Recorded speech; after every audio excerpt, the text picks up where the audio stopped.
Some say the ease of single-use vapes is important for those trying to give up smoking. We've seen countries like Australia try and instigate a ban, and actually what this has done is fuel the black market with illegal, illicit products that actually affect consumer safety to an even greater degree.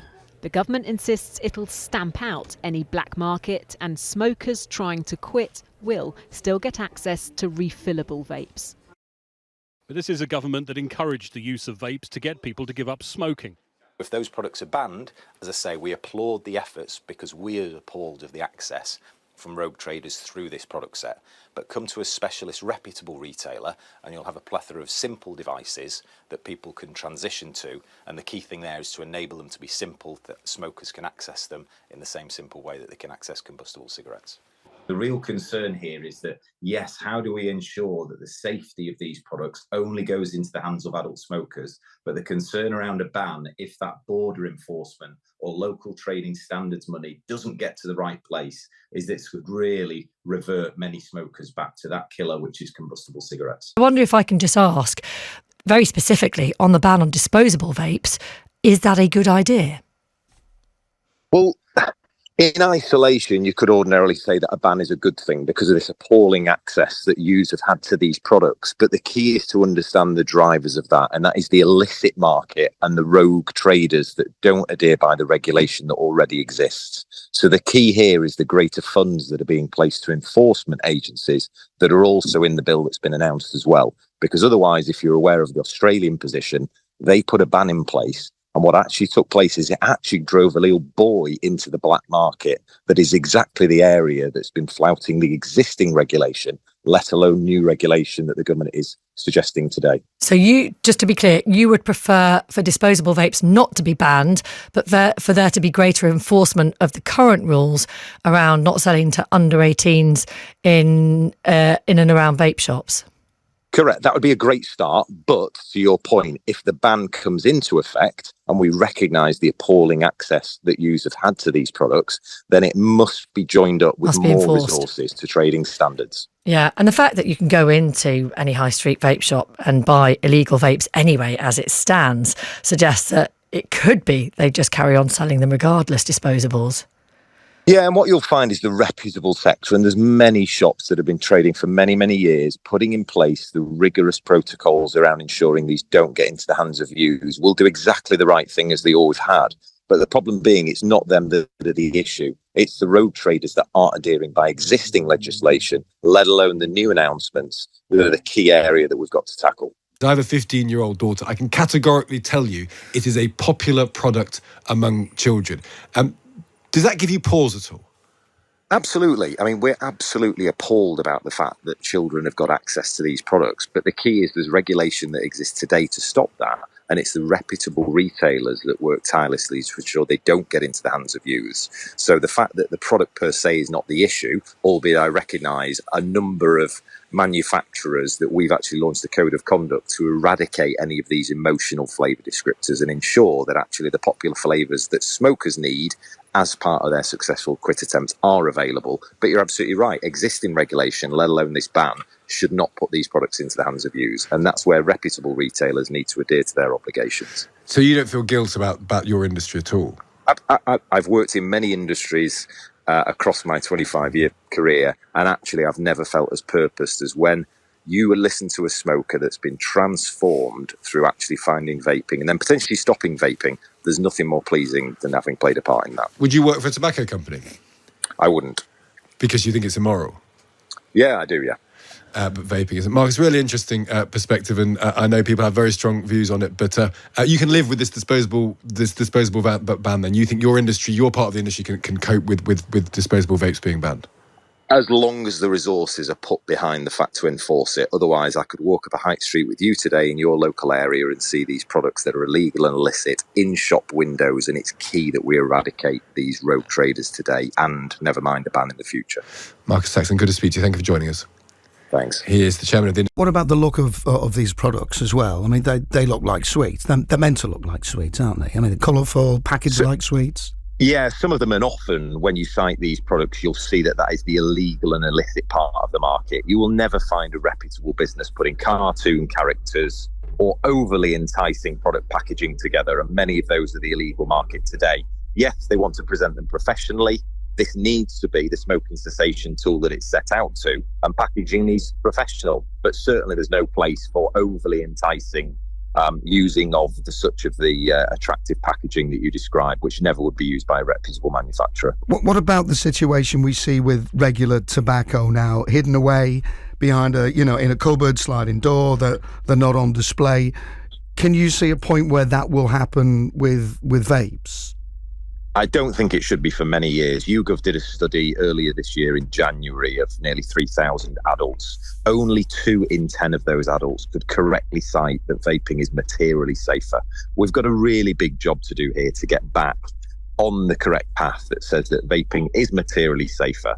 And if too quickly they run to the ban, they put them behind closed gantries, the already confused adults will effectively stick with the products which are already killing 2 out of 3 of them. And that would be an absolute tragedy if a smoker doesn't seek out vaping because they have concern over safety, because they see it in plain packaging, behind closed doors, in the same way that tobacco is the known killer is. The whole point of the vape, if you like, the e-cig, was to wean people off regular tobacco, not to be a substitute, kind of swap one thing for the other. Is that the case, though, that, people will leave tobacco, but they will just be hooked on vapes now? So you've swapped one addiction for another, really? Yeah, I understand that might be many people's point of view. The key here is, and has been proven for many, many years and advocated by Public Health England, Cancer Research and many other leading academics, is that vaping is substantially safer than smoking. And the key here is, yes, nicotine is addictive, but that's a key part for a smoker will need. That what makes vaping so successful. So the key thing is here, and every smoker must understand vaping is proven to be materially safer than smoking, and it would be a tragedy if any smoker doesn't make that switch to help them in a successful quit attempt. Yeah, your thoughts are very welcome on that. That's Marcus Saxton. He's from the Independent British Vape Trading Association. He works for the company Totally Wicked Vapes. He joins us now. Liam, good afternoon. Good afternoon, Toby. Tell us about this announcement then. What do you make to it? We're very disappointed. Clearly, there is an issue with youth uptake of disposable vapes, but actually there are far more adults than people under the age of 18 that use the products, and they use them almost exclusively instead of smoking. So it's disappointing that a product that has been so effective in helping adults to find an alternative that they enjoy should be affected by a ban because of child uptake. And I've never heard of anything like that happening before with any consumer product that's intended for adults. The more normal way to deal with these things is to make sure that the age of sale legislation is properly enforced. But we know they can't do that because we've all been and picked kids up from school. It's like Ivor the engine stood outside the schools that I've been picking kids up at, so we know they're not enforcing it. So something must be done. Surely a pack of cigarettes is now, what, 15 quid? Surely even non-disposable vapes are cheaper than buying cigarettes. Is price point really an issue? No, and it's a really interesting thing from the consumer point of view, is that if you buy a refillable e-cigarette, you're probably going to be able to recharge it between 150 and 300 times rather than throwing it away after the first day. So the fact that it costs a little bit more really doesn't come into the equation at the end of the first week. So vaping with non-disposable products is actually much more cost effective. And we always encourage all of our customers that disposable products are not the best thing for the environment. They are not the best thing for the cost effectiveness of them vaping. However, they have been something that people will just pick up instead of a packet of cigarettes. And because of that, I think a lot of social smoking has been driven down by the fact that there have been people in their 20s and 30s that only smoke occasionally and are now vaping instead. So the challenge is going to be to try to encourage all of those people that they don't need to go back to smoking. They're often sold in smaller, more colourful packaging, the disposable vapes. You know, the government have said this, and they believe it's a key driver behind the alarming rise in youth vaping, along with these flavours of sweets, gummy bears, for example. Can you accept the fact that they're very attractive to children and young people when they look and taste like that? Yes, I understand completely that they're attractive to children and young people, but it is unusual that when you've got a product that's intended solely for adults, but is still attractive to young to people under the age of 18, that you just ban the product completely. I've never heard of that happening. But with it is any only consumer one of the product products. in the We're past. not banning vapes here totally, are we? It's just the disposable ones. I understand entirely, and certainly within Totally Wicked, we have been making really, really good alternatives to disposables that are very attractive to any of the people coming into our shops, available for many years now, and very much so since the rise of disposables. Is we would prefer that our customers vape something that's refillable rather than something that's disposable, because aside from any of the child uptake problems, they're a bit of an environmental problem. There's no reason why a battery can't be recharged 150 times, yet with disposables we throw them away after not recharging them once. Do you welcome the plain packaging, which looks like one of the steps going forwards as well, rather than the attractive colours? I think plainer packaging is what's actually been mooted, and I don't know whether the government has actually got in mind exactly what this is going to mean.